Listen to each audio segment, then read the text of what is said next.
Nosaltres a Girasol, i més concretament en el Centre Especial de Treball, estàvem en un moment de desenvolupar projectes. Volíem fer un projecte que no només se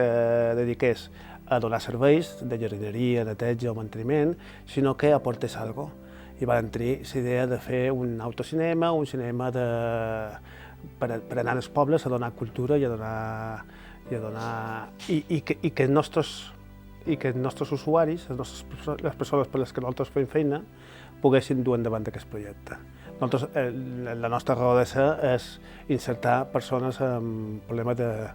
de salut mental.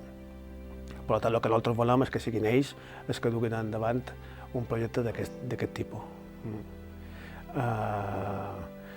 Per això ens vam posar en contacte amb Cineciutat i arrel d'aquest contacte vam començar a desenvolupar la idea. El que havia estat una idea d'una xerrada, gràcies a ells vam començar a tenir pes. A Cineciutat duíem molt d'anys amb un projecte en escalaix de fer un cinema itinerant que no només dugués la programació cultural de Cineciutat per tota Mallorca, sinó també unes iniciatives mediambientals, de sostenibilitat mediambiental i de promoció de la llengua catalana, però no teníem la capacitat de fer-ho endavant i vam estar molt contents que la nostra part d'estar oberts a la ciutadania, a totes les institucions i persones de Silla, que Girasol piqués a la nostra porta amb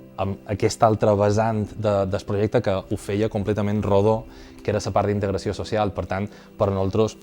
quan vam comentar el tema de l'autocine i nosaltres teníem aquest projecte de cinema itinerant, va ser completament fàcil arribar a un punt, i de fet ho hem fet molt ràpid, i estem encantats de poder juntar aquestes parts de cinema cultural, acció mediambiental, promoció de la llengua catalana, també donar una nova finestra per als creadors balears i donar aquesta quadratura del cercle amb la integració de persones amb problemes de salut mental